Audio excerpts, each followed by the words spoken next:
Hey everybody, today we're playing Addams Family on the Super Nintendo Entertainment System, brought to you by Ocean. Now, this game holds a very special place in my heart. We had this as a kid. My dad used to play it a lot, and I always loved the Addams Family, so I always wanted to keep playing this game, but it is notoriously difficult and very, very unforgiving.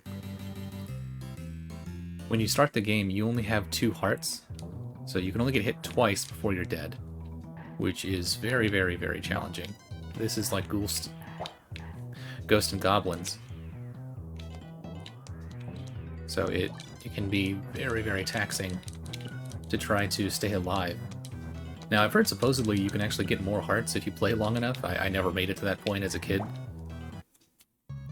As you can see, you have been foiled in your attempt to rescue your family. However, you still have a chance. Oh, I actually still have the hat. I wasn't expecting that. Normally when you have a power-up, you lose it immediately once you're hit. So the fact that I continued having the propeller hat after dying is kind of interesting.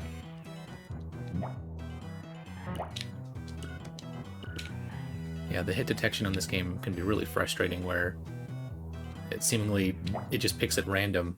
Like, why did that count as the ghost hitting me and not me landing on the ghost? I have absolutely no idea. So I'm gonna go pick up another hat real quick before I lose it. And we'll go inside the house. Now, this works in kind of a maze sort of pattern where there's different paths that can take you different places. I'm going to start with probably my favorite one, the old tree, because to me this always looked like the Deku tree from The Legend of Zelda. Also, one of the nice things about it is you have a weapon power-up almost immediately upon entering it. This little floaty thing here is actually a rock, and that gives you a little bit of a ranged attack, so you don't have to just try to jump on everything. When you continue down the path far enough, you'll actually find another power-up. It's his little fencing sword. So it's like they actually did try to get something from the movie, I suppose. Oh, see, I've lost my rock already. If I can get down there, there's another propeller hat.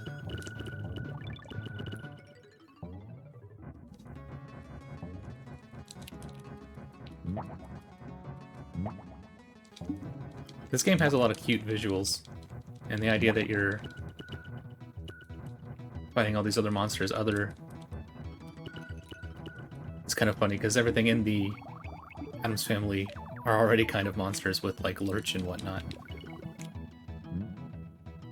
Now that Gomez that I just picked up with the Superman emblem kind of shape, it works sort of like the Invincibility Star in the Mario Brothers. So I can just kind of walk into everything.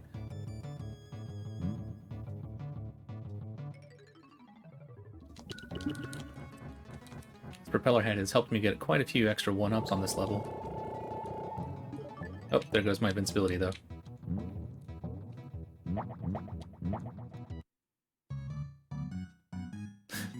You get to see that screen every single time you run out of your hearts. Alright, let me kill these Audrey 2s with their Spitfire balls.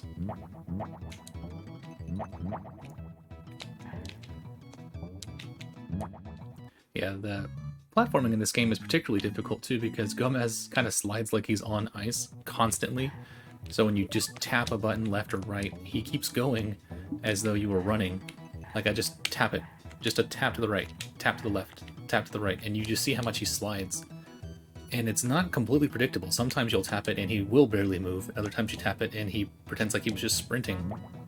So that, man, that level of inconsistency is definitely causes a lot of frustrating deaths. In platformers, you really want it to be nice and in tight control, so you know what to expect and how much momentum you need for a specific jump, but this one has that classic NES style of hard. Here's the fencing sword.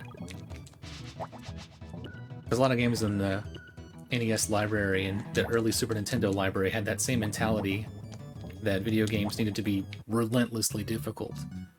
Kind of a carryover from the arcade machines, where they would just have kids putting in quarters after quarter, trying to get as much money from them as possible.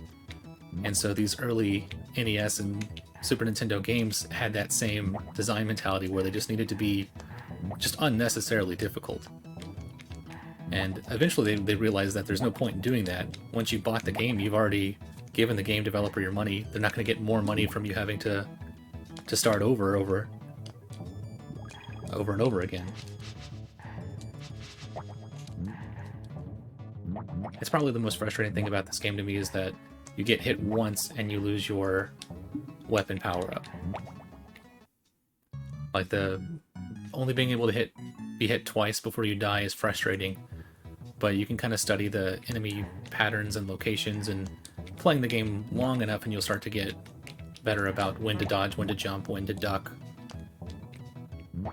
But just being hit one time and losing your weapon power-up, that's so cruel. Just so unnecessary. I stabbed him and I got the kill, but somehow I also was hit and I lost my sword. Alright, I got 1 life left. Let's try this again.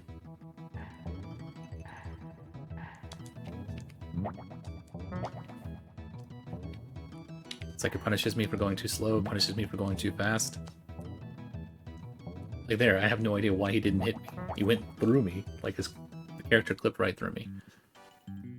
Though I will say, this does have one of my favorite continue screens of any game I've ever played, because you have the continue or you can quit, but if you just walk to the left, there's actually a room here with a bunch of free 1-ups. Because normally when you start the game, you start with 5 lives, but if you go left and grab these 1-ups before going to continue, when I start the game I'll have 9 lives now. So that's kind of nice, that they did give you a little something. Let's try a different door.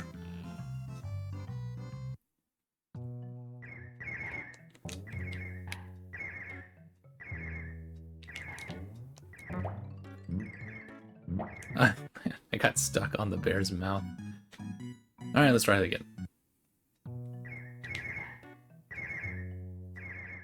I will say some of the things that are kind of nice about the game is that it does have like a checkpoint system, though it's invisible, so you never know when you actually hit them. But at certain points throughout the stage, it'll just remember that you made it to that point. Or when you continue past this "you've died" screen.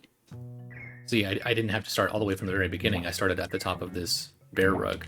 But there was no indication when I got there, unlike the flag in, say, the Mario Brothers, where you know that next time you come back, you'll be here.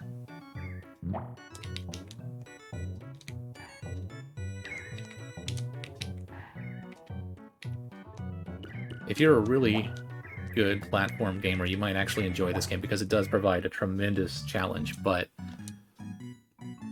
it is very, very challenging.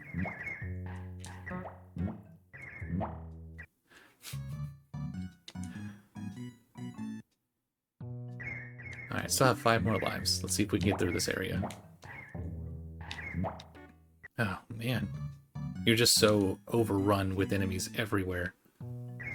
And of course, some of them will respawn as soon as they go off the screen. And like, the platforming in particular can be really tough. As a kid, I was only ever able to play this game through using Game Genie. But even with invincibility, where you can just walk right through all the enemies and kind of ignore them for the most part, you're still required to do such precise platforming that even if there's no enemies on screen at all, it can be kind of difficult. Like in this part, for instance, I have to be on this middle platform so I can make it to that jump over there. But in trying to kill these enemies, sometimes you have to get to the top platform and then try to get back down, and then try to stay on this middle platform without dying and clear it off of the enemies. So there's just so many things to keep up with, and all I'm trying to do is jump from that middle platform over to that ledge. Like that. But then there was a bug right as soon as I landed. I also have to jump over, so just a lot of... Got killed by the block. Just a lot to keep up with. But again, it'll let me continue past that jump. So its checkpoint system, while actually really useful, is a little frustrating because you never know when it's going to happen and when it's not. I don't know why I grabbed those shoes. They make you slide even more. I think you move quicker with the shoes than without them, but I have so much trouble just keeping him to stay still as it is. The shoes just, they don't help me very much. I wonder if I just can run and slide into it. I think that's what I'm supposed to do here to get... Oh, or not. Well, it worked the first time and then not the second.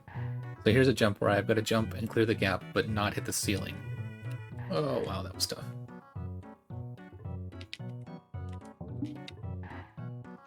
Now there's a door I can try to go through. I'm going to go for the door because I don't want to risk that jump. Oh, fantastic.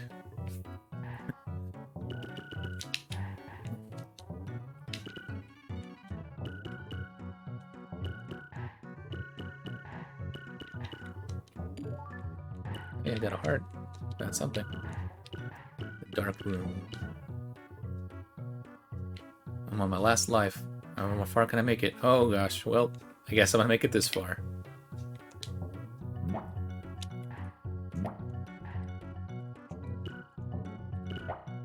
Oh man, his knife came back. I thought it would disappear when he was dead. Did I make it far enough? Alright, well, that's as far as I'm gonna make it today. Again, this was the Addams Family on the Super Nintendo Entertainment System. It can be fun. It's got a really cute art style to it. The platforming is just very, very, very difficult. So if you're great at platforming gamings, you may enjoy it quite a bit. But it's always been one that frustrates me. As much as I like the Addams Family, I've never been able to get very far on it. But thanks for checking in. I hope you guys have a great day. Bye.